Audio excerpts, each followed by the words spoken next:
अभी बात करेंगे गुजरात की सियासी पिच, जिस पर राज्य का सबसे बड़ा सियासी टूर्नामेंट जोरों पर है। यहां गेंद और बल्ले की बजाय सियासत की पिच है और जुबान से मैच खेला जा रहा है। मैच जीतने के लिए गालियों और अपशब्दों तक का इस्तेमाल किया जा रहा है। विरोधी की किसी भी कमजोर गेंद पर कोई भी सियासी दल चूकना नहीं चाहता, लेकिन गुजरात के चुनावी समर में गलती कांग्रेस कर बैठी। कांग्रेस नेता मधुसूदन मिस्त्री ने प्रधानमंत्री मोदी के लिए औकात शब्द वाला बाउंसर फेंक दिया, तो बीजेपी ने उस पर जुबानी सिक्सर लगाने में देरी नहीं लगाई। आज तो खुद गुजरात के सुरेंद्रनगर में प्रधानमंत्री नरेंद्र मोदी सामने आए। उन्होंने मधुसूदन मिस्त्री के औकात वाले जुबानी प्रहार पर कांग्रेस पर ही हमला कर दिया। प्रधानमंत्री मोदी ने उसे कांग्रेस के अहंकार से जोड़ा। प्रधानमंत्री ने कहा कि राज परिवार वाले उन्हें उनकी औकात बता रहे हैं, उन्हें गाली देने में जुटे रहते हैं। मोदी ने कहा कभी उन्हें नाली का कीड़ा कहा जाता है, तो कभी उनके लिए नीच जैसे शब्दों का इस्तेमाल किया जाता है, क्योंकि वो एक सामान्य परिवार से आते हैं। दूसरी तरफ आम आदमी पार्टी भी इसी तरह के आरोप बीजेपी पर लगाती रही है। आम आदमी पार्टी का कहना है कि काम पूछे जाने पर बीजेपी आम आदमी पार्टी को गाली देने लगती है। और खास बात यह है कि चुनाव में विकास परक मुद्दे कहीं नजर नहीं आ रहे हैं और अब बात गाली और अपशब्दों पर जाकर टिकती दिखाई देती है। आखिर गुजरात चुनाव में गाली और अपशब्दों की एंट्री के मायने क्या निकाले जाएं? क्या बिन गाली गुजरात का चुनाव खाली है? क्या जीतना है चुनाव तो जरूरी है गालियों वाला दाव? ये वो सवाल है जिन पर हम ठोकेंगे ताल। कई खास मेहमान हमारे साथ होंगे।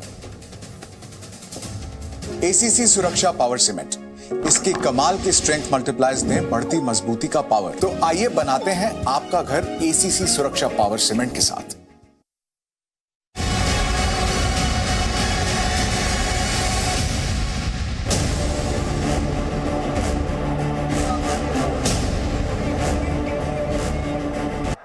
કે કોંગ્રેસ વાળા કહે છે આ મોદીને એની औकात बतावी देशु। औकात, मोदी को उसकी औकात दिखा देंगे।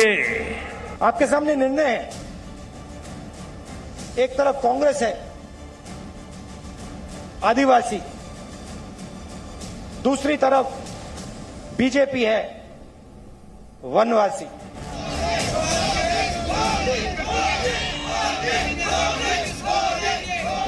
ये मेरे कुछ दोस्त आए हैं जो मोदी मोदी चिल्ला रहे हैं। जिसका मर्जी नारा लगाओ, एक दिन हम इनका भी दिल जीत के अपनी पार्टी में लेके आएंगे। अरे तमे मने नीच पण कहो, नीची जातिनो पण कहो। अरे तमे तो मने मौतनो सौदागरो पण कहो। अरे तमे तो मने गंदी नाळीनो कीड़ो पण कीधो। बधुं कीधुं भाई, तमे बधुं कीधुं। આપણી વચ્ચે પધારી ચૂક્યા છે।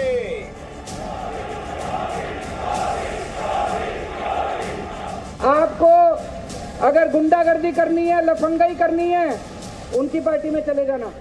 अगर आपको गाली गलौज करना, उनकी पार्टी में चले जाना। एवा नर्मदा विरोधीना खभे हाथ मूकीने पद माटे यात्रा करवा वाळाओ, आ गुजरातनी जनता तमने सजा करवानी छे। सजा।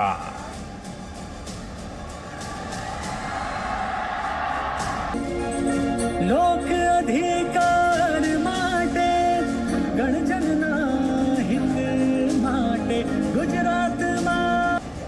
सुबह से शाम तक भारतीय जनता पार्टी के नेता केजरीवाल जी को गाली दे दे के वोट मांगते हैं। उनका कोई राष्ट्रीय अध्यक्ष आता है, उससे पूछते हैं लोग भाई क्यों वोट दें केजरीवाल जी को गाली। उनके मुख्यमंत्री आते हैं, भाई क्यों वोट दें केजरीवाल जी को 4 गाली। भारतीय जनता पार्टी हार रही है, कांग्रेस की जमानत जब्त हो रही है, आम आदमी पार्टी की सरकार बनने जा रही है।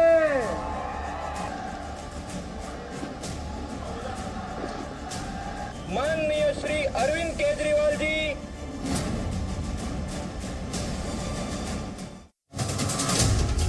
कई खास मेहमान हमारे साथ हैं इस वक्त। बीजेपी के नेशनल स्पोक्सपर्सन प्रेम शुक्ला जी हमारे साथ हैं। हमारे साथ वारिस पठान जी हैं एआईएमआईएम का पक्ष रखने के लिए। दर्शन देसाई जी हमारे साथ हैं, सीनियर जर्नलिस्ट हैं। और साथ ही मेरे सहयोगी दीक्षित सोनी एडिटर हैं जी कलक के। अब से बस थोड़ी ही देर बाद हमारे साथ होंगे। पहला सवाल प्रेम शुक्ला जी आप ही से है। बीजेपी ये कह रही है, आप सुन पा रहे हैं मुझे प्रेम शुक्ला जी? हाँ जी। जी, बीजेपी पर आम आदमी पार्टी ये आरोप लगा रही है, आप प्रधानमंत्री का वो बयान जिस पर बहुत बात हो रही है, आप कांग्रेस पार्टी को कटघरे में खड़ा कर रहे हैं, और आम आदमी पार्टी जो आरोप बीजेपी कांग्रेस पर लगा रही है, आम आदमी पार्टी अपशब्दों के इस्तेमाल का आरोप आपकी पार्टी पर लगा रही है। आपका जवाब? आम आदमी पार्टी को भारतीय जनता पार्टी के लोगों ने कौन सी गाली दी? आदरणीय नरेंद्र मोदी जी को किस तरह की गालियां पिछले 20 वर्षों में दी गई हैं, 2002 से लेकर 2022 तक, उसकी पूरी सूची है। 86 गालियों की सूची है। नीच आदमी कहा गया, मौत का सौदागर कहा गया, गंगू तेली कहा गया, नाली का कीड़ा कहा गया, ऐसी तमाम गालियां हैं। आम आदमी पार्टी कृपया बता दे, भारतीय जनता पार्टी तो कभी अपशब्दों का प्रयोग नहीं करती है, लेकिन भारतीय जनता पार्टी के लिए सतत अपशब्दों का प्रयोग आम आदमी पार्टी के लोग कर रहे होंगे। भारतीय जनता पार्टी ने कभी, अगर आम आदमी पार्टी के जेल में वसूली करने के उसके भ्रष्टाचारी रवैये को अगर उसको बेपर्दा किया जाए तो ये तो गाली नहीं है। अगर आम आदमी पार्टी किस तरह से शराब कारोबारियों से वसूली कर रही है, अगर उसका पर्दाफाश किया जाए तो ये तो गाली नहीं है। अगर आम आदमी पार्टी टिकटों के बंटवारों में अगर वसूली करे, अगर उसका वीडियो दिखाया जाए, ये तो गाली नहीं है। अगर आम आदमी पार्टी जो है उसके अपने विधायक अपने रिश्तेदारों को आगे करके टिकटों के बदले में पैसे मांग रहे हो और अगर उसका स्टिंग ऑपरेशन किया जाए तो गाली नहीं है। आम आदमी पार्टी तो स्टिंग ऑपरेशन करके ही राजनीति का एक नया उसने अध्याय प्रारंभ किया था। आज वही स्टिंग ऑपरेशन को गाली क्यों कर रही है आम आदमी पार्टी? ठीक है, आम आदमी पार्टी जिस तरह से स्वयं को अब विक्टिम साबित कर रही है, वो बताए तो सही कौन सी गाली भारतीय जनता पार्टी के किस नेता ने, किस प्रवक्ता ने दिया उसको? ठीक है, उससे पहले आप कांग्रेस से जवाब ले लीजिए। कांग्रेस पार्टी से अभय दुबे जी हमारे साथ जुड़ गए। अभय दुबे जी, ये कह रहे हैं अपशब्दों का इस्तेमाल, प्रधानमंत्री के लिए गाली का इस्तेमाल तो कांग्रेस पार्टी द्वारा किया गया। मैं यही प्रतीक्षा कर रहा था कि प्रधानमंत्री जी अब तक इन संदर्भों में बात करना प्रारंभ क्यों नहीं उन्होंने किया। आखिरकार वो समय आ ही गया कि प्रधानमंत्री जी ने खुद पर तरस खाने वाला एक कार्ड लेके जो हर चुनाव में करते हैं। मैं प्रधानमंत्री जी से, आदरणीय प्रधानमंत्री जी से पूछना चाहता हूं कि आपने गुजरात के साथ क्या किया वो तो बताइए ना, वो बताने का वक्त है। तो मैं कुछ सुर्खियां पढ़कर बताता हूं सिर्फ 10 सेकंड में, जो गुजरात के लिए सुर्खियां बड़े बड़े अखबारों में और चैनलों ने दी है। टाइम्स ऑफ इंडिया कह रहा है Gujarat high court express displeasure eight government inaction on protecting the tribal act. वो कह रहे हैं कि जो 2006 में कांग्रेस पार्टी आदिवासी भाइयों को जल जंगल जमीन का अधिकार देने के लिए एक कानून लेकर आई थी, गुजरात सरकार पर उन्होंने नाराजगी व्यक्त की है। 1 लाख के लगभग आदिवासी भाइयों के ग्राम सभा के स्तर पर, जिले के स्तर पर वो ट्राइबल राइट नकार दिए। इंडियन एक्सप्रेस कह रहा है कि गुजरात। अभय जी, मैं माफी के साथ सॉरी आपको इंटरप्ट कर रही हूँ सर, मैं दूसरे प्लेटफॉर्म्स के लिए अकाउंटेबल नहीं हूँ, ये चैनल दूसरे पब्लिकेशंस के लिए आंसरेबल नहीं है। I hope you will understand that. आप अपनी बात जो भी यहाँ पर कहना चाहें, क्योंकि आप जी न्यूज के माध्यम से जो बात कहना चाहें वो आप कह सकते हैं। अच्छा, बिल्कुल ठीक है, आई एग्री। देखिए, सच्चाई भी ये है कि आप अगर जाकर देखेंगे ना ट्राइबल मिनिस्ट्री की वेबसाइट पर, तो वो खुद बयां कर रहे हैं कि आदिवासियों का हक गुजरात सरकार ने नकार दिया। गुजरात जो है वर्स्ट परफॉर्मिंग स्टेट। अभी प्रधानमंत्री जी गए थे ना, एक आर्टिफिशियल क्लासरूम बनाया और उसमें बताया कि बच्चों को कैसे प्रधानमंत्री जी अच्छी शिक्षा मुहैया करा रहे हैं। तो ह्यूमन जो डेवलपमेंट इंडेक्स आपका है और जो एजुकेशन डेवलपमेंट इंडेक्स है जो केंद्रीय मंत्रालय जारी करता है, वो कह रहा है कि वर्स्ट परफॉर्मिंग स्टेट है गुजरात, मध्य प्रदेश और त्रिपुरा। 23.3% ड्रॉप आउट रेट है सेकेंडरी लेवल पर। उसके बाद आ जाइए। ठीक है अभय जी, आपसे सवाल था अपशब्दों के इस्तेमाल से जुड़ा हुआ। अब आपने जो सवाल उठाया उसका जवाब मैं प्रेम शुक्ला जी से आपको दिलाती हूँ। एक सेकंड ले लीजिए। प्रेम शुक्ला जी ये कह रहे हैं, कहां आप अपशब्द गिना रहे हैं? आपका तो काम गिनाने का वक्त है। जी नहीं, हम काम भी गिनाते हैं, लेकिन अपशब्द भी गिनाना आवश्यक है। काम हम गिनाते हैं, पहले काम सुन लीजिए। 59,000 किलोमीटर की नहरों का जाल आदरणीय नरेंद्र मोदी जी के मार्गदर्शन और नेतृत्व में हुआ। जिस तरह से जल स्तर गुजरात का ऊपर लाया गया, नीति आयोग की रिपोर्ट कहती है कि सबसे जबरदस्त यह कार्य अगर कहीं हुआ तो गुजरात में, जो गुजरात बूंद बूंद पानी के लिए तरसता था, और जिस गुजरात को जब कांग्रेस के मंत्री सैफुद्दीन सोज गुजरात को जल नर्मदा के संदर्भ में देने से इनकार कर दिया था, और डॉक्टर मनमोहन सिंह की सरकार ने 10 वर्षों तक सरदार सरोवर की 17 मीटर की ऊंचाई बढ़ाने से उन्होंने इनकार कर दिया था। 17 दिनों के भीतर आदरणीय नरेंद्र मोदी जी के प्रधानमंत्री बनते ही गुजरात को सिंचित करने का कार्य किया। कच्छ और सौराष्ट्र आज जो है, अगर उनको 100% जल, जो गुजरात कांग्रेस के काल में बूंद बूंद पानी के लिए तरसता था, वहां 100% नल से जल की योजना अगर साकार हुई है तो ये नरेंद्र मोदी जी की तपश्चर्या का सत्परिणाम है। इसी तरह से जो ये एजुकेशन का किनारे है, 37% ड्रॉप आउट रेट था कांग्रेसियों के कार्यकाल में, और आज 3% के नीचे ड्रॉप आउट रेट गुजरात में है। बिजली 24 घंटे 18,000 गांव में आती है। ठीक, प्रेम शुक्ला जी जवाब दीजिए। इसी तरह की बहुत सारी चीजें मैं गिना सकता हूँ जी। आप इस डिबेट में आगे मैं आपको जो मंच दूंगी आप तब गिनवाइएगा। अभय दुबे जी, कब तक देंगे? अभय दुबे जी, लेकिन काम, सर एक सेकेंड, काम अपनी जगह, लेकिन आप खुद इतने वरिष्ठ हैं, क्या गाली से ही ताली मिल सकती है क्या? ये सवाल तो पूछा जाएगा ना। प्रधानमंत्री जी ने गुजरात के नागरिकों के साथ क्या दुर्व्यवहार किया है? ये बिजली की बात कर रहे थे ना, 31 मार्च का एक नोटिफिकेशन है गुजरात सरकार का। वो कहते हैं सप्ताह में एक दिन उद्योग बंद रखना क्योंकि 500 मेगावाट की डिफिशियंसी हो गई है। अडानी साहब से 15-15, 16-16 रुपए यूनिट में पावर परचेस एग्रीमेंट किए, उसको छोड़ दीजिए। क्या हुआ? रोजीट का सरपंच लगातार चिट्ठी लिख रहा था, मोदी जी गांव गांव में जहरीली शराब बांटी जा रही है। मार्च की चिट्ठी थी, कोई एक्शन और आज भी बांटी जा रही है। वहां पर 50 लोग जनवरी के महीने में तिल तिल करके मरे हैं। उसके बाद जब जुलाई के महीने में क्या किया? कोई एक्शन नहीं। 2,84,000 नारकोटिक्स के ड्रग्स के केसेस हैं, प्रोहिबिशन के केसेस हैं, और साइकोट्रोपिक सब्सटेंस के इंडिया में नंबर 1 एनसीआर भी कह रहा है। इनकी खुद की रिपोर्ट उठाकर देख लीजिए। ये जो कह रहे थे ना 23.3% का ड्रॉप आउट रेट, चुनौती देता हूं मैं। क्या किया मोरबी में? मोरबी में 23 अक्टूबर से विज्ञापन जारी हो रहे थे, समाचार पत्र लिख रहे थे कि 26 को उस पुल का उद्घाटन किया जाएगा। उस कंपनी के मालिक ने अपनी ग्रैंड डॉटर से उद्घाटन कराया, सब पेपर में 3 दिन विज्ञापन दिए, लेकिन इनके कलेक्टर को, इनके मुख्यमंत्री को, इनके कमिश्नर को सिर्फ नहीं पता था। कहते हमें जानकारी नहीं थी कि उद्घाटन करने वाला। अरे मच्छर मार रैकेट बनाने वाली कंपनी को उस ब्रिज का कॉन्ट्रैक्ट दे दिया जिसकी रिट्रोफिटिंग की जानी थी। 100 साल पुराने ब्रिज विश्व भर में होते हैं, उसकी रिट्रोफिटिंग का ग्लोबल। अभय जी, आपकी बातें जो है वो अपनी जगह है सर। मैं आपसे जो सवाल पूछ रही हूँ अभय जी, आप मेरा सवाल समझ रहे हैं, मैं जानती हूँ आप बहुत मंजे हुए प्रवक्ता है कांग्रेस पार्टी के।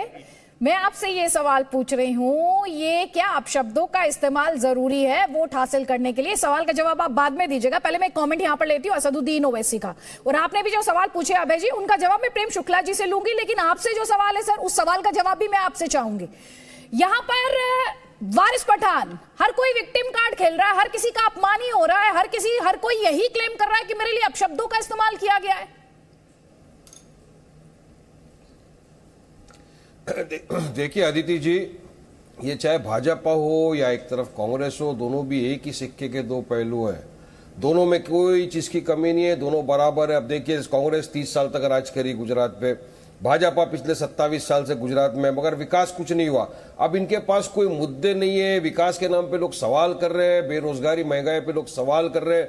अब वो नहीं, अब गाली गलौज पे आ गए हैं ये लोग, एक दूसरे को अब गाली देंगे। इतना ही नहीं, मैं एक स्टेप आगे बढ़ूंगा, अब तो धमकियां भी देने जा रहे हैं। खरीद फरोशी शुरू कर दिया है कैंडिडेटों की। एक ने हमारे कैंडिडेट के जमीर को खरीद लिया कांग्रेसी ने कुछ चंद सिक्कों के अंदर, क्योंकि घबराहट है, डर है। तो इतनी ऊंची हरकतों पे ये आ गए हैं जिसकी कोई हद नहीं है, क्योंकि सबको पेट में दर्द हो गया। हम लड़ रहे हैं, इतने साल से हम वहां पे नहीं लड़ रहे थे ना आदिति जी, हम तो पहली मर्तबा चुनाव लड़ रहे हैं।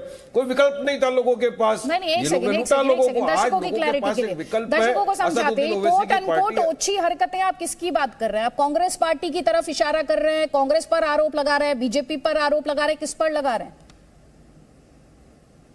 ये देखिए, बिल्कुल मैं तो डायरेक्ट बोल रहा हूँ, कोट अनकोट भी नहीं, एकदम स्ट्रेट। कांग्रेस के एक ने हमारे एक जिसने फॉर्म भर दिया था, उसके जमीर को रुपया दे के खरीद लिया। ताकि वो वहां से खड़ा नहीं हो। मगर याद रखो, तुम जमीर खरीद सकते हो मगर हमारे ईमान को नहीं खरीद सकोगे। हम आज भी लड़ रहे हैं हर जगह, और गुजरात की जनता जनार्दन है, इसका पूरा जवाब देगी आपको। ये क्या लगा के रखा है आपने? अरे इंडिपेंडेंट डेमोक्रेसी में रहते हैं, सबको चुनाव लड़ने का अधिकार है, मेरिट्स पे लड़ो ना, मेरिट्स पे आओ, सामने मुकाबला करो। लेकिन ये ओछी हरकत, उसको खरीद लिए जाके, उसको बिठा दिए, ये किस चीज की हरकत? हमारे दूसरे कैंडिडेट को धमकी दे रहे, अरे बैठ जा, मत लड़ चुनाव, क्यों लड़ रहे? क्या है? अरे डेमोक्रेसी, जितना अधिकार तुमको दिया है संविधान ने चुनाव लड़ने का, उतना अधिकार हमको भी है। हमारे उम्मीदवारों को भी चुनाव लड़ने का अधिकार है। हम भी वहां जा रहे हैं विकास का काम करने, डेवलपमेंट का काम करने। हम भी चाहते हैं कि गुजरात की विधानसभा में हमारा कोई हिस्सा मिले। ये बराबरी की लड़ाई इतने साल से जो आप लोगों ने मिलकर जो लूटा, उसके जल्दी से जवाब चाहिए। जवाब लीजिए उनसे। अबे दुबे जी से जवाब लीजिए। मुस्कुरा रहे हो, क्या गम है जिसको छुपा रहे हो? अच्छा ठीक है, शायराना अंदाज ठीक है। आपको क्या गम है अबे दुबे जी, ये पूछ रहे हैं वारिस पठान, क्यों मुस्कुरा रहे हैं?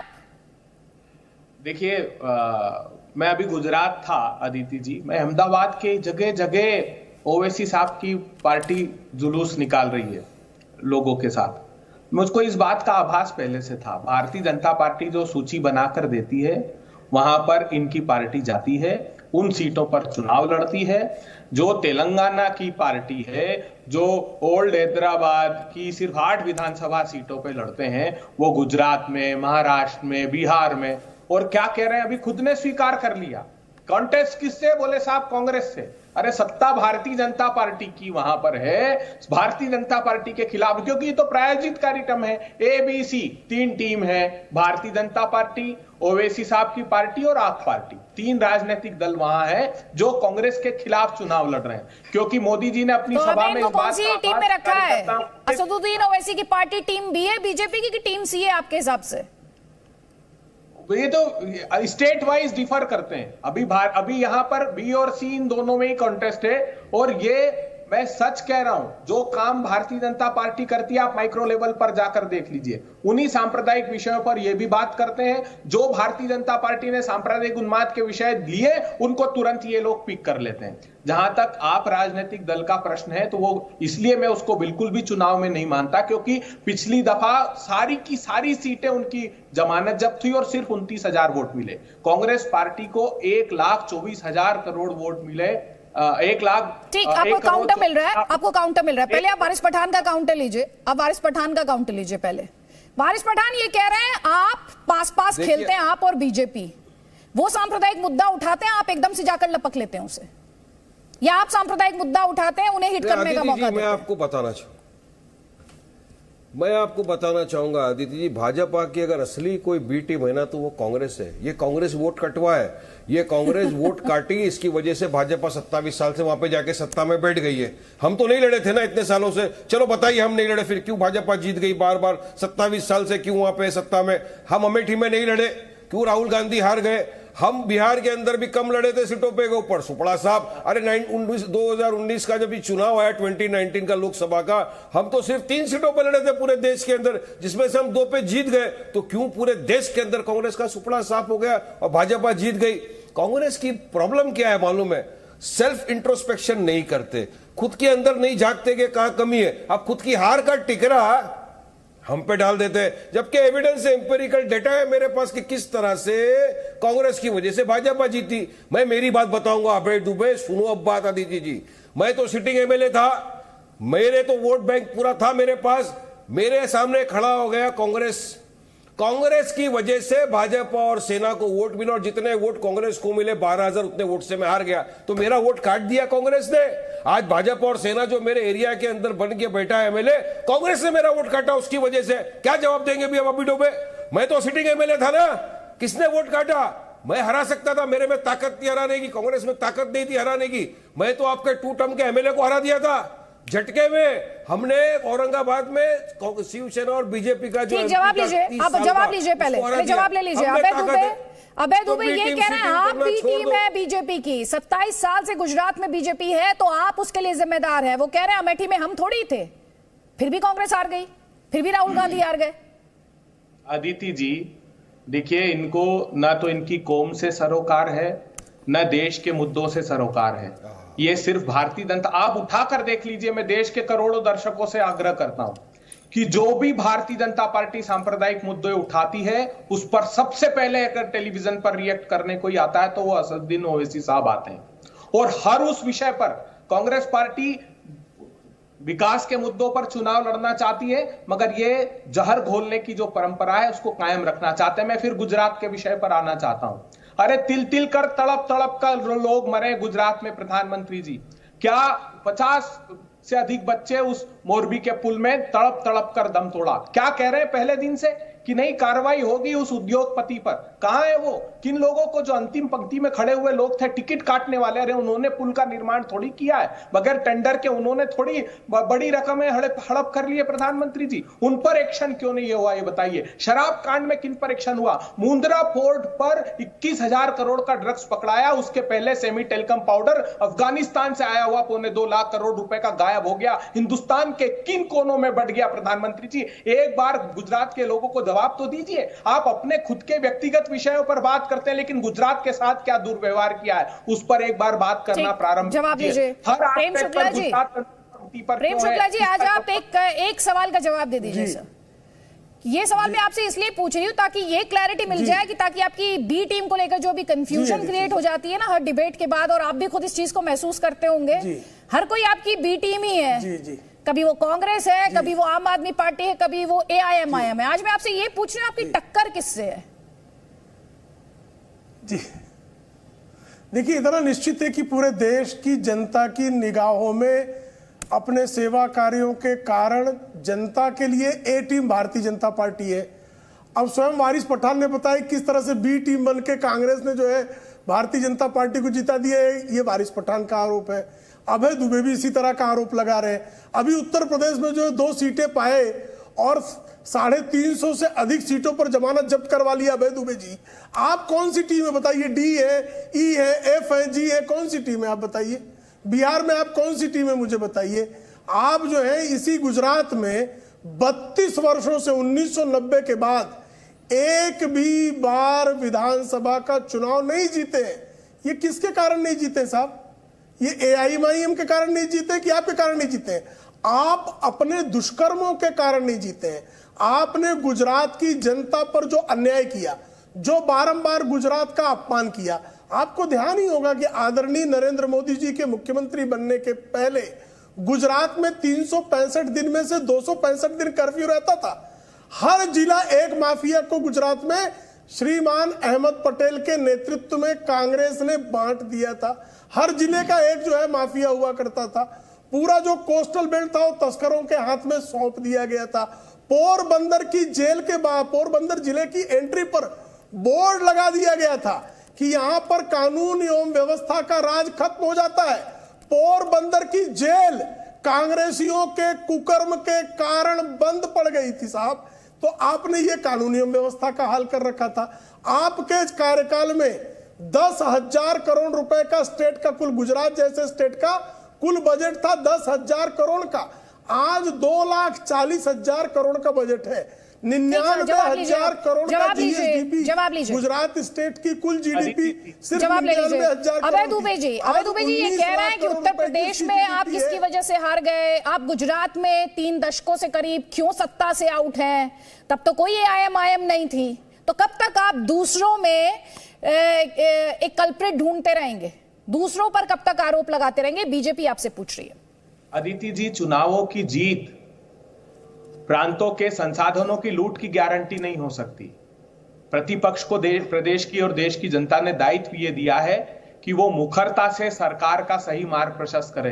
बड़ी बड़ी बातें कर रहे हैं। देश के लोगों से कहता हूं, भारतीय जनता पार्टी तो नकाब लगाकर रखती है, मुखौटा लगाती। देखिए, आप गूगल करिए, गुजरात एकमात्र प्रांत है जिसके 80% बच्चे, नेशनल फैमिली हेल्थ सर्वे 5 की रिपोर्ट अभी आई है, 80% बच्चे 5 से 49 महीने के एनीमिक हो गए, खून की कमी के शिकार हो गए, जो नेशनल फैमिली हेल्थ सर्वे 4 में 62% थे।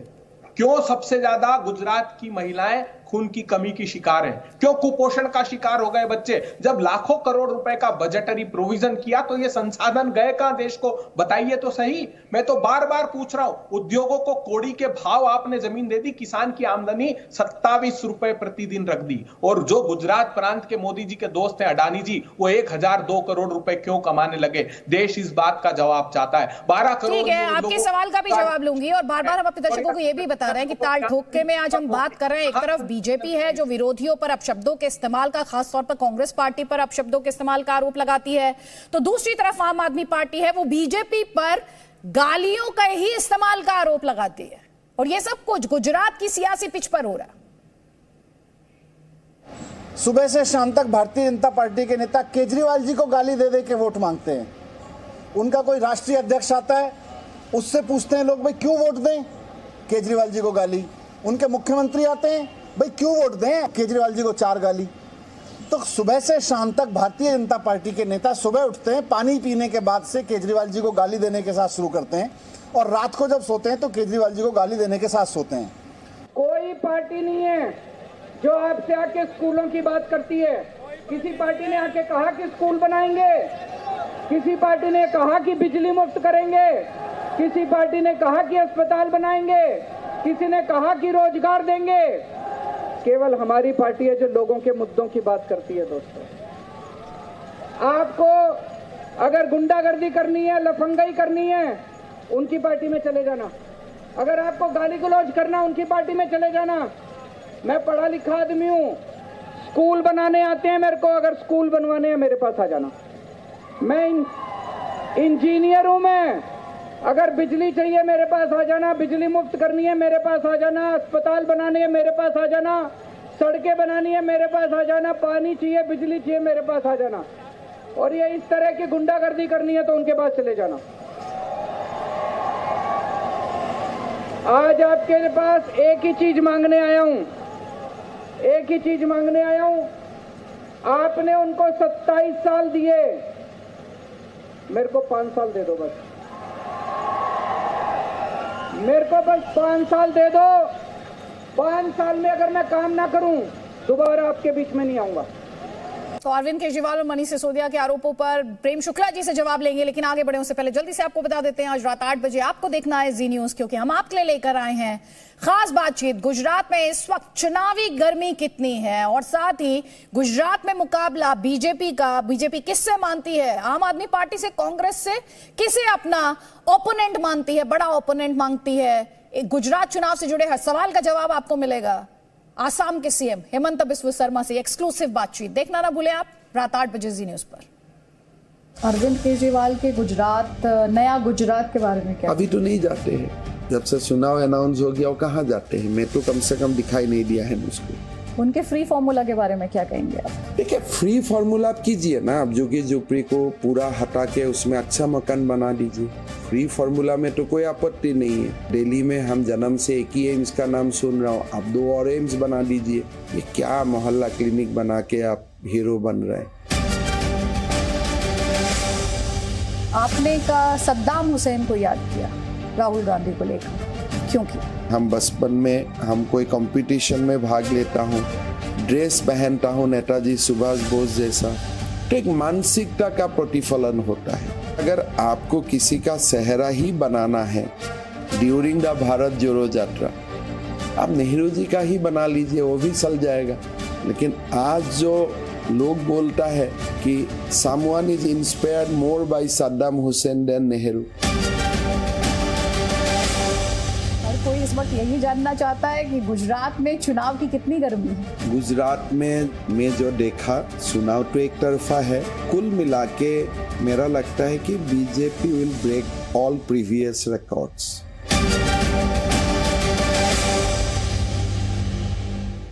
तो यहाँ पर आप देख रहे हैं बीजेपी नेता, बीजेपी के स्टार कैंपेनर और असम के सीएम हेमंत बिस्वा शर्मा अभी ये कह रहे थे कि BJP will break all its records. Waris Pathan, BJP कह रही है कि नंबर 1 को लेकर तो कंपटीशन ही नहीं है, कोई मुकाबला ही नहीं है, मुकाबला तो हो रहा है नंबर 2, नंबर 3 और नंबर 4 के लिए। नहीं, बीजेपी बोलती है अगर कोई मुकाबला ही नहीं है तो डिक्लेयर कर दो कि हम जीत गए, फिर चुनाव लड़ने की इतना करोड़ों रुपया खर्चा करने की जरूरत क्या है। बोल दो इलेक्शन कमिश्नर को कि नहीं हम जीत गए और कोई है ही नहीं हम रेस में, नंबर 2, 3, 4 सब गए घर पे जी।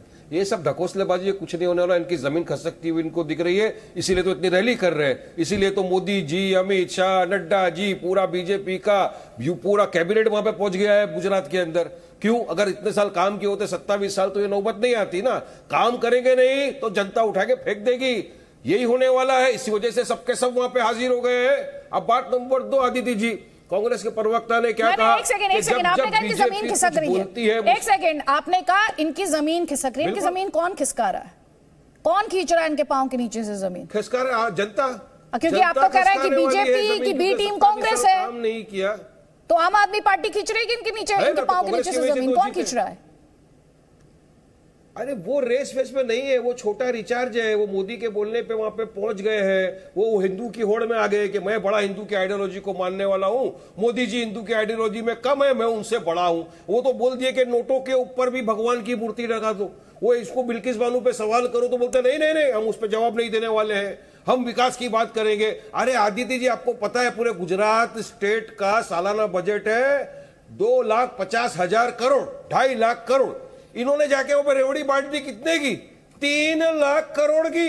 अरे 50,000 करोड़ एक्स्ट्रा कहां से लाएंगे? क्या गफलेबाजी करेंगे? फिर किसी को जेल के अंदर धमकी धमाका देंगे? किस तरह से लाएंगे 50,000 करोड़ की एक्स्ट्रा पैसा? वो भी नहीं पता है, बस झूठ बोल दिया और बोलते मुझे एक बार 5 साल के लिए मौका दे दो ताकि मैं पूरा गुजरात को लूट के निकल लूं। अरे तो उनकी बात पे आप कहां जाते हो? ये सब ढकोसले। गुजरात की जनता बहुत समझदार है, सोच समझ के इस मर्तबा वोट डालेगी। उन्होंने इतने सालों से देखा है कौन क्या है, विकल्प नहीं था। आज हम विकल्प के तौर पे जा रहे हैं। आदित्य, गुजरात की जनता ने उनको दुआओं से नवाजा है। कितनी सीटों पे चुनाव लड़ रहे हैं गुजरात में? बीजेपी का विकल्प आप खुद को बता रहे हैं। एक सेकंड, आप कितनी सीटों पे चुनाव लड़ रहे हैं गुजरात में? 13 पे लड़ रहे हैं ना। अब पता चल जाएगा 182 के अंदर 13 पे हम लड़ रहे हैं चुनाव। बाकी देख लेते हैं कांग्रेस कितने ला लेती है। तो आप कह रहे हैं हम विकल्प है बीजेपी का। नहीं, आप तो आप क्लेम कर रहे हैं कि बीजेपी का विकल्प, आप खुद को बता रहे हैं ना भाई। अरे हम तो सब पार्टी का विकल्प बता रहे हैं। बीजेपी थी, कांग्रेस थी वहां पे इतने सालों से।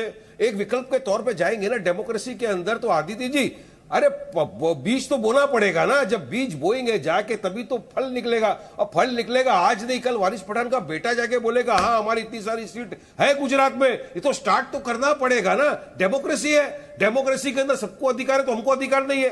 अरे बूंद बूंद से समंदर बनता है ना आदित्य जी, कतरे कतरे से समंदर बनता है। इंशाल्लाह को यकीन है हमको गुजरात की जनता दुआओं से नवाजेगी।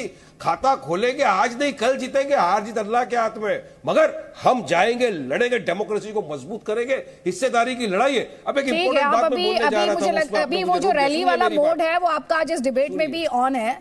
कोई नहीं, जवाब लीजिए, प्रेम शुक्ला जी से जवाब लीजिए। प्रेम शुक्ला जी ये कह रहे हैं आपके तो पांव के नीचे की जमीन खींची जा रही है।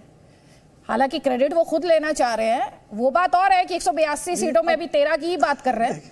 पर वो कह रहे हैं आप तो इतना डरे हुए हैं कि आपने प्रधानमंत्री से लेकर जितने भी बड़े मिनिस्टर्स हैं, आपके जितने भी स्टार कैंपेनर्स हैं, सबको लगा दिया है क्योंकि आप डरे हुए हैं गुजरात बचाने के लिए। देखिए, हम तो हर जगह अपने स्टार कैंपेनर्स उतारते हैं। आदरणीय प्रधानमंत्री जी हर राज्यों के चुनाव में जाते हैं। वो उत्तर प्रदेश के चुनाव में भी गए थे, उत्तराखंड के चुनाव में भी गए थे, हिमाचल प्रदेश के चुनाव में भी उनका जाना हुआ, मणिपुर के चुनाव में भी वो गए, पूरे देश के चुनाव में जाते हैं। और हमारा जो है पन्ना समितियों के सदस्यों से लेकर आदरणीय प्रधानमंत्री तक हम सारे लोग जो है, जो हमारी एक जो जनसंघ के जमाने से आज तक हमारा वो है कि हम हमेशा जो है जब चुनाव लड़ते हैं तो पूरी शिद्दत के साथ लड़ते हैं। अब किसी के पास जो है कोई हो ही नहीं, एक ही नेता कुल मिला के गिन के हो और 10-12 सीटों पर लड़ रहा हो, और उसके बाद अगर वो कल्पना कर रहा हो कि वो जो है भारतीय जनता पार्टी से वही मुकाबला कर रहा है, तो हसीन सपने देखने का और डींगे हाँकने का हर किसी को संवैधानिक अधिकार है। तो डींगे हाँकने के वारिस पठान के संवैधानिक अधिकार का मैं आदर करता हूं। ठीक है, आप वारिस पठान के अधिकार का आदर करते हैं और आपने जो बात उठाई है उस पर जवाब देने का, वारिस पठान के जवाब देने का जो हक है उसका मैं आदर करती हूं। लेकिन वारिस पठान, मुझे आप प्लीज कुछ मिनट दें, क्योंकि मैंने अभी तक एक तो मेरे सहयोगी दीक्षित सोनी, उनका एक कमेंट नहीं लिया, और दर्शन देसाई। ग्राउंड रियलिटी क्या है, आप सबके क्लेम्स एंड काउंटर क्लेम्स के बीच में चाहती हूँ दर्शकों को उसके बारे में भी पता चले। दीक्षित सोनी, ये जो अब शब्दों के इस्तेमाल की बात की जा रही है और आरोप लगा रहे हैं आम आदमी पार्टी बीजेपी पर, बीजेपी कांग्रेस पर, कांग्रेस कह रही है कि अब शब्दों में ते फंसा रहे हैं, इन्होंने तो दरअसल दुर्व्यवहार जनता के साथ किया है। इस सब के बीच गुजरात की सियासत कहां खड़ी है? बिल्कुल अदिति जी, जब भी नरेंद्र मोदी को गाली पड़ी है या विपक्ष ने नरेंद्र मोदी को गाली दी है, तब फायदा बीजेपी का हुआ है। ये अब तक के चुनाव में हमने देखा है, चाहे वो मौत का सौदागर शब्द हो, गंदी नाली का कीड़ा हो या नीच शब्द का इस्तेमाल किया गया हो, जब भी गाली पड़ती है प्रधानमंत्री नरेंद्र मोदी को तो उसका फायदा बीजेपी उठाती है और प्रधानमंत्री नरेंद्र मोदी भी उस गाली का फायदा उठा लेते हैं। ऐसा अब तक के चुनाव में हमने देखा है। 2022 के इस विधानसभा चुनाव की बात करें तो कहीं ना कहीं मुद्दा ढूंढ रही है विपक्ष, ऐसा नजर आ रहा है। और खासतौर पर आज गुजरात में जो प्रधानमंत्री मोदी की जितनी भी रैलियां हुई है उसमें साफ तौर पर उन्होंने गुजरात के लिए क्या काम किया है, और खासतौर पर सौराष्ट्र जो जहां पर पानी की सबसे बड़ी दिक्कत है वहां पर पानी, नर्मदा का पानी किस तरीके से पहुंचाया गया, और अरविंद केजरीवाल के आने के बाद यहां पर किस तरह के समीकरण बदले, उस बात को भी उन्होंने कहीं इस बात को भी उजागर किया है। और साथ साथ उन्होंने राहुल गांधी का नाम लिए बिना मेघा पाटकर, जो कि गुजरात की दुश्मन बीजेपी उसे क्लेम करती है, उनके साथ जो उनकी तस्वीर एक सामने आई थी वो भी उन्होंने बताई कि किस तरीके से मेघा पाटकर ने गुजरात को 40 साल तक पानी से वंचित रखा। यानी कि कहीं ना कहीं गुजरात के दुश्मनों की भी अभी बात की जा रही है। गाली अभी तक नहीं आई है, बट आने वाले समय में ये अगर आती है तो इसका सीधे तौर पर फायदा उठाया जाएगा, ऐसा लग रहा है, जो पहले भी हमने देखा है। जी ठीक है, अभय दुबे जी, यहाँ पर एक छोटा सा मैं आपका जवाब चाह रही हूँ। ये कह रहे हैं, मेरे सहयोगी बता रहे हैं, वो कह रहे हैं कि इतिहास और ट्रेंड्स ये दिखाते हैं जब जब प्राइम मिनिस्टर के लिए अब शब्दों का इस्तेमाल हुआ है, बीजेपी ने उस पर गेन किया है, कैपिटलाइज किया है। हाँ, देखिए, तो ये मौका आप खुद ही दे देते हैं उन्हें। पिछले चुनाव में हार की कगार पर खड़ी हो गई थी भारतीय जनता पार्टी, और कब? जब प्रधानमंत्री जी की प्रसिद्धि वो बताते थे कि प्रचंड पर है, दिल्ली की सत्ता पर काबिज होने के बाद आए। सिर्फ 7 सीटें बहुमत से ज्यादा मिली, और 7 जिले ऐसे थे गुजरात के जहां 0 सीट, मोदी जी को एक भी सीट नहीं दी। अमरेली में 0, नर्मदा में, डांग में, तापी में, अरावली में, मोरबी में, गिर सोमनाथ में 0 सीट मिली भारतीय जनता पार्टी। सिर्फ 5 जिलों का राजनीतिक दल बनकर रह गया था, अहमदाबाद, सूरत, वडोदरा, बनासकांठा और राजकोट। यहां पर इनकी मैक्सिमम सीटें 70% सीटें सिर्फ इन 5 जिलों से आई। यह सच्चाई मोदी जी जान गए। उनका 2012 से, मैं तो जब से ट्रैक कर रहा हूं, भाषण उठाकर देख लीजिए। साथियों, सर क्रीक की सीमा मनमोहन सिंह ने पाकिस्तान को सौंप दी, मेरे पास उसके प्रमाण है, मैं सबूत दूंगा। जब मुख्यमंत्री थे, वो प्रधानमंत्री बन गए, पूछा आरटीआई में, उन्होंने कहा ऐसा कोई मसला ही नहीं था। तो जब झूठ बोलते हैं ना ये लोग, तो आवाज भारी रखते हैं। गुजरात की जवाब ले लीजिए। प्रेम शुक्ला जी ये कह रहे हैं झूठ बोलते हैं। जी देखिए, प्रधानमंत्री जिन्हें वहां यहाँ 69,000 किलोमीटर नहरों का जाल बिछाया, ये झूठ है क्या? यहाँ के जीएसडीपी को 10 गुना 19 गुना तक ले गए, ये झूठ है क्या? अबे जी वो आपको इंटरप्ट नहीं कर रहे थे, प्लीज प्रेम शुक्ला जी को आप इंटरप्ट मत कीजिए, मैं वापस आपको मंच दे दूंगी। मैं आपको वापस मंच दे दूंगी। झूठ तो राहुल गांधी बोलते हैं, जो सुप्रीम कोर्ट में जाकर सुप्रीम कोर्ट सर्टिफाइड झूठे हैं, जिन्होंने आदरणीय प्रधानमंत्री जी के बारे में रफाल घोटाले का आरोप सुप्रीम कोर्ट को मिसकोट करके लगाया, बोला और जाकर झूठ बोला। और राहुल गांधी बारंबार जो झूठ बोलते रहे, और अभय दुबे जी जो नित्य झूठ बोलते हैं, वो गुजरात की जनता जानती है। इसलिए 32 वर्षों से, क्या यह सत्य नहीं है कि कांग्रेस को गुजरात की जनता ने पिछले 32 वर्षों से सत्ता से महरूम कर रखा है? उसका कारण क्या है? क्योंकि गुजरात को लूटने का काम किया और देश को भी लूटने का काम किया। 10 वर्षों में 12 लाख करोड़ रुपए के घोटाले किए, और आदरणीय नरेंद्र मोदी जी जैसे ही केंद्र में बैठे, देश जो दुनिया में 11वें नंबर की अर्थव्यवस्था थी, वो 5वें नंबर की अर्थव्यवस्था हो गई। ये सत्य है कि नहीं है? इससे बड़ा सत्य क्या हो सकता है? और उस पर भी झूठ बोलते बैठते हैं कांग्रेस के लोग। अभय दुबे जी, गुजरात की जनता भली बात जानती है। जवाब ले लीजिए, जवाब ले लीजिए प्रेम शुक्ला जी, कौन बोलता है, जवाब लीजिए, विनाश जवाब कौन लीजिए, करता है, विकास कौन करता है। आपके दावों पर उनका जवाब लीजिए। आदरणीय नरेंद्र मोदी अभय दुबे जी, नेतृत्व और मार्गदर्शन में हुआ, ये सत्य है।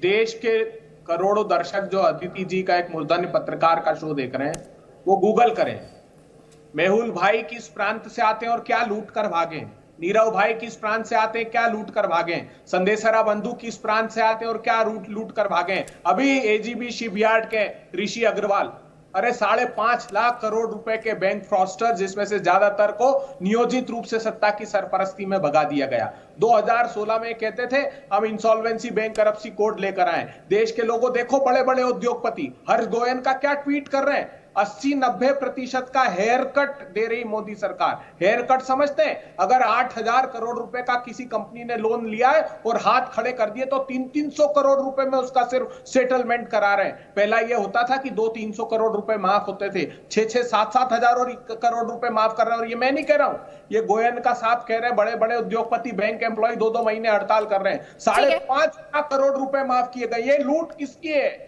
ये लूट हिंदुस्तान के संसाधनों की और किसकी सत्ता की। ठीक है प्रेम शुक्ला जी, इस पे भी आपका जवाब लूंगी, आपका जवाब लूंगी प्रेम शुक्ला जी। दुबे जी से जवाब लीजिए, वारिस पठान जवाब लीजिए आप। अदिति जी, आज आपके शो में इनका पर्दाफाश हो गया पूरी तरह। आपने बिल्कुल ठीक पॉइंट आउट किया।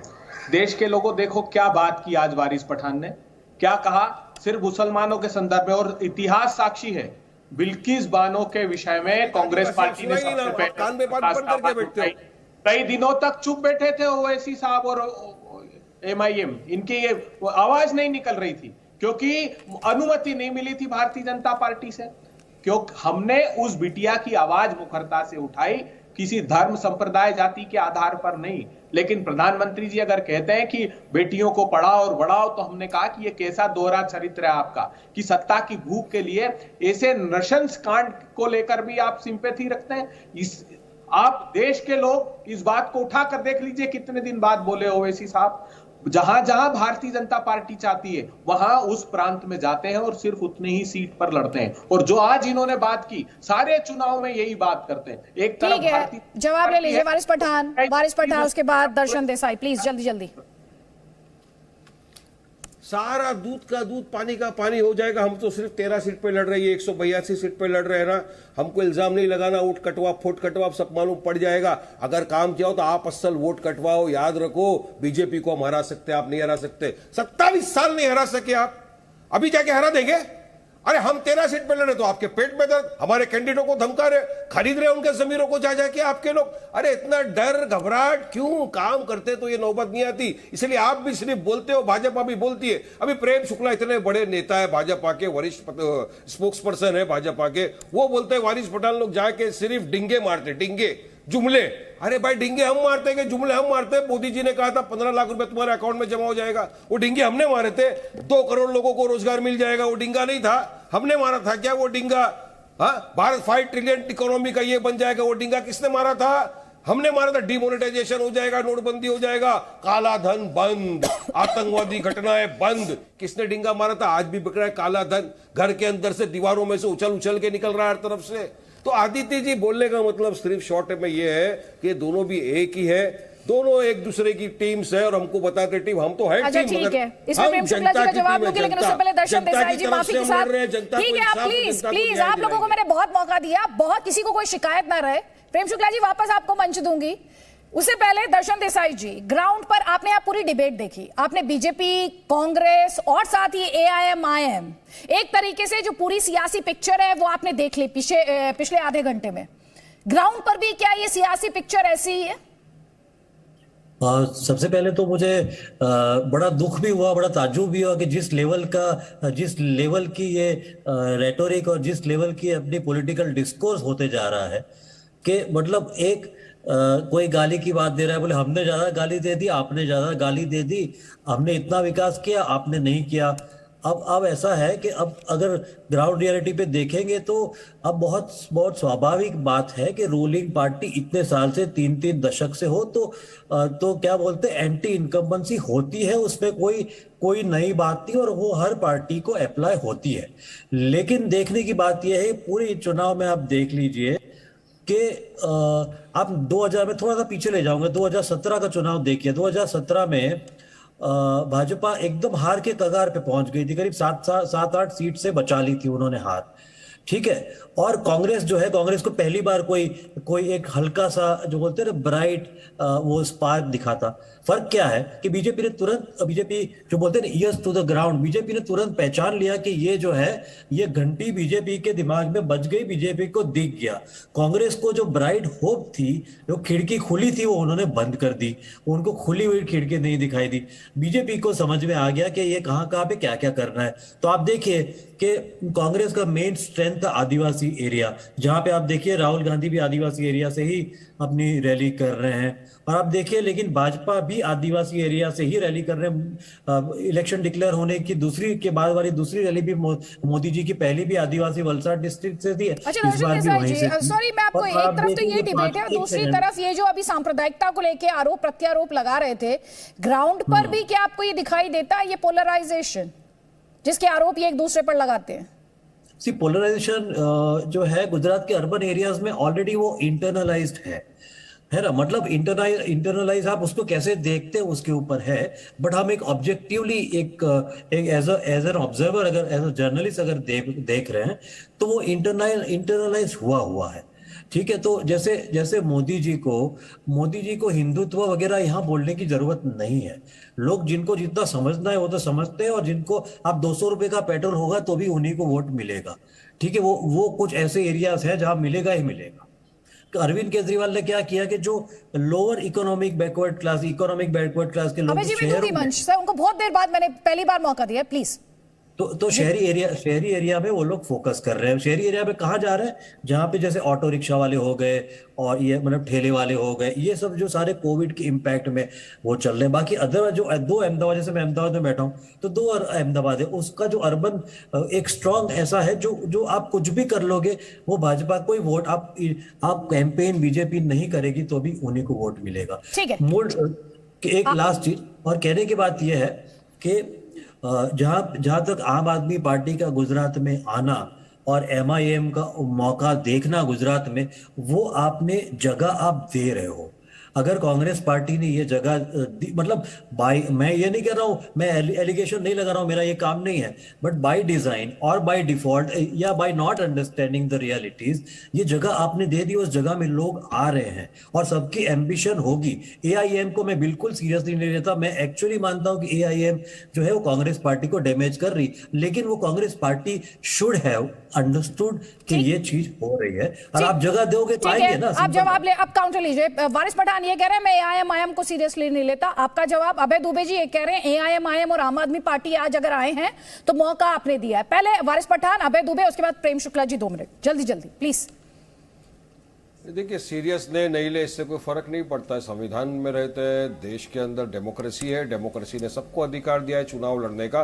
हमारी भी नेशनल पार्टी है, हम हर स्टेट में चुनाव लड़ते हैं, गुजरात में भी चुनाव लड़ेंगे। और क्यों नहीं हमको जिताएंगे लोग, क्यों हमको हमारा हिंदू भाई वोट नहीं देगा, क्यों दलित भाई वोट हमको नहीं देगा, हमको वोट देंगे। विकल्प है। आदित्य जी मैंने उस दिन भी कहा था, एक क्रिकेट टीम सेमीफाइनल के अंदर अगर अच्छा प्रदर्शन नहीं करती है, सब बोलते हैं कि नहीं वहां पे उसको चेंज करिए, प्लेयर को निकालिए, नए प्लेयर को लाइए, चेंज होना चाहिए तो आगे अच्छी टीम प्रदर्शन करेगी। इसी तरह 27 साल से आपने मौका दिया उनको, उनके पास कोई विकास नहीं हुआ, कुछ नहीं हुआ। आज लोगों को एक ऐसा दिख रहा है कि असद ओवैसी साहब एक वाहिद देश में ऐसा आदमी, ये बैरिस्टर है, संविधान में रहकर अपनी बात करते, विकास की बात करते, एक एजेंडा है दिमाग में, वो एजेंडा को लेकर आगे जाना है। हिस्सेदारी की लड़ाई है। क्यों नहीं हमको वोट देंगे लोग? हमने तो हमारे कैंडिडेट डिक्लेयर किए जिसके अंदर हमने तो 3 हमारे नॉन मुस्लिम को भी टिकट दे दिया है। बीजेपी ने कितने को टिकट दे दिया है जो सबका साथ, सबका विकास, सबका विश्वास की बात करते हैं? बताइए मुझे कितने मुसलमान को टिकट दे दिया है भाजपा ने? एक को भी नहीं दिया। कांग्रेस 1984 से लेकर आज तक एक मुस्लिम एमपी नहीं बनाई है, एक मुस्लिम एमपी नहीं बना। अच्छा ठीक है, आप पूछ रहे हैं के बाद मुस्लिम नेता इन्होंने नहीं बनाया पूरे गुजरात में। ठीक है प्रेम शुक्ला जी, उसके बाद अभय दुबे जी प्लीज। देखिए पहले मैं अभय दुबे जी का जवाब देना चाहूंगा जिन्होंने बार बार भ्रष्टाचार की बात की। आप बताइए ना, हर्ष मुंद्रा से लेके विजय मल्ल्या तक किसने पाला? पंडित जवाहरलाल नेहरू ने हर्ष मुंद्रा को पाला था और विजय मल्ल्या। श्रीमती सोनिया गांधी के टिकटों को अपग्रेड कौन करता था? विजय मल्ल्या। विजय मल्ल्या को लोन लेने के लिए डॉक्टर मनमोहन सिंह फोन करते थे कि नहीं करते थे? और नीरव मोदी उसकी दावत में जाकर विशेष द्रव पीकर उसको लोन कौन दिलाता था? श्रीमान राहुल गांधी। ये कांग्रेसियों के ही आरोप रहे हैं। और 12 लाख करोड़ रुपए के घोटाले किसके जमाने में हुए? क्वात्रोकी के खातों को, जिसको आदरणीय अटल बिहारी वाजपेयी के कार्यकाल में सीबीआई ने सीज किया था, हंसराज भारद्वाज के विधि मंत्री बनते ही उन क्वात्रोकी के, जो श्रीमती सोनिया गांधी का मुंह बोला भाई था, और संडे जो है, जो 10 जनपद में लंच विशेष करके जिसके लिए आयोजित होता था, जिसने बोफोर्स में दलाली जी, जिसके खाते पकड़े गए थे, उसको छुड़वाया किसने? श्रीमती सोनिया गांधी ने। तो कांग्रेस का जो मुंह है, वो पूरा चेहरा जो है, वो भ्रष्टाचार में आकंठ डूबा हुआ रहा है। इसमें किसी के मन में कोई संदेह नहीं है। 2G से लेके जी तक A to Z भ्रष्टाचार कांग्रेस के 10 वर्षों के कार्यकाल में हुआ, और आदरणीय नरेंद्र मोदी जी के कार्यकाल में एक भ्रष्टाचार का सप्रमाण। सिर्फ आरोप लगाना और भाग जाना, झूठ बोलना, सारे आरोपों पर जवाब दे रहे हैं। अबे दुबे जी, इंक्वायरी हुई, अहमद पटेल की इंक्वायरी हुई, किसने पाला था संदेशरा बंधुओं को? अहमद पटेल ने पाला था। तो भ्रष्टाचार आपका है। दूसरा, अब वारिस पठान जो कह रहे हैं, प्रेम शुक्ला जी उनका जवाब ले लीजिए सर, मैं वापस आपको मंच दूंगा। उनका जवाब ले लीजिए अबे दुबे जी का। प्रेम शुक्ला जी, अबे दुबे जी का जवाब ले लीजिए। आज तक MIM के जब से स्थापना काल से लेकर आज तक एक आपने गैर मुस्लिम जो जनप्रतिनिधि आपका निर्वाचित होकर गया हो, उसका नाम कृपा करके बता दीजिए आप। अदिति जी, अबे जी, उसके बाद वारिस पठान प्लीज। पहले देखिए, मोदी सरकार के दो धन्ना सेठ भाई और बाकी ये जो लुटेरे सारे घर जमाई। मोदी जी ने खुद ने अपने कार्यक्रम में आगे मेहुल भाई करके संबोधित किया। मैं उस पर नहीं जाना चाहता। मैं देसाई साहब को यह कहना चाहता हूं कि जो हार की कगार पर भाजपा खड़ी थी पिछली बार, इस बार हार उनकी सुनिश्चित है। एक अंडर करंट है, बिल्कुल देश को महंगाई की आग में मोदी जी ने झोंक दिया, उसमें गुजरात भी अछूता नहीं बचा। लेकिन 8 वचन राहुल गांधी जी के घर घर पहुंच रहे हैं। 53 लाख किसान हैं जिनका 3 लाख रुपए तक का कर्ज माफ होगा। 1 करोड़ 38 लाख डोमेस्टिक कंज्यूमर है जिनकी 300 यूनिट तक बिजली फ्री, अर्थात 90% कंज्यूमर्स का बिजली का बिल 0 आ जाएगा। ओल्ड पेंशन स्कीम, 72 कर्मचारी संगठन लंबे समय से हड़ताल कर रहे हैं। कांग्रेस पार्टी ने जैसे राजस्थान में, छत्तीसगढ़ में लागू किया, हम यहां पर लागू करेंगे। 10 लाख युवाओं को रोजगार के अवसर प्रदान कराएंगे। आउटसोर्सिंग बंद। तो ये जो कांग्रेस पार्टी ने अपने वचन की बात की है, उससे बहुत मतदाताओं। ठीक है, जल्दी से जवाब ले लीजिए प्रेम शुक्ला जी। जी, प्रेम शुक्ला जी, मैं इनकी बातों को सुन नहीं पाया, लेकिन अभी भी अहमदाबाद में जो है, राजस्थान के जो बेरोजगार हैं, राजस्थान के बेरोजगार अहमदाबाद में आकर देखिए बीच में चिल्लाते हैं, ये अभद्रता है।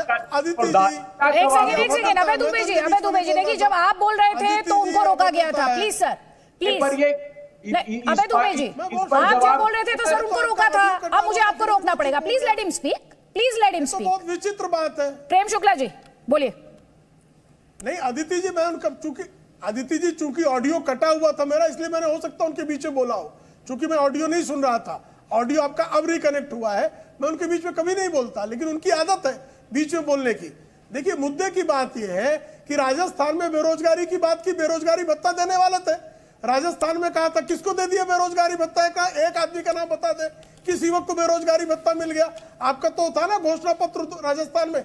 और राजस्थान के बेरोजगार अहमदाबाद में आके कांग्रेस मुख्यालय के बाहर आके धरना दे रहे हैं अशोक गहलोत को बेशर्मी। और अशोक गहलोत श्रद्धा के हत्याकांड को वो कह रहे हैं एक्सीडेंट है। साहब, एक नृशंस हत्याकांड को दुर्घटना कहना, ये सांप्रदायिकता के विकृत सांप्रदायिकता का अतिरिक्त क्या है? अशोक गहलोत जी ने कतई ऐसा नहीं कहा। अशोक गहलोत जी ने लव जिहाद के विषय पर कहा है दुर्घटना का। अभी अदिति जी ने सुना, देखिए फिर पीछे बोलने लगे। झूठ बोल रहे हैं। अदिति जी, ठीक है अबे दुबे जी, अदिति जी, ये क्या तरीका है? एक सेकेंड। अबे दुबे जी सुनिए, एक सेकेंड, उनको बात पूरी कर लेने दीजिए, अबे दुबे जी, फिर आप बात पूरी कर लीजिए, ठीक है? मैं आपको वापस मंच दे दूंगी, वापस आपको मंच दे दूंगी, सुन लीजिए। अबे दुबे बोलेंगे, मैं बीच में बोलूंगा। नहीं, एक सेकंड सर, मेरे पास समय की कमी है। प्रेम शुक्ला जी, आप अपनी बात कंक्लूड कर लीजिए, आप अपनी बात कंक्लूड कर लीजिए। एक सेकंड हो गया, अब ये बोल के दिखाए, अब बोल के दिखाए, अब ठीक है। अशोक गहलोत जी ने इनके बीच में न्याय का साथ दिया है। क्या बात बोला ना एक्सीडेंट? अभी आप बहरे हो गए हैं और झूठ बोलने पर आप आमादा है, तो मैं क्या करूं? तो चलिए, बहस में वक्त इतना ही है। आप सभी मेहमानों का बहुत बहुत शुक्रिया।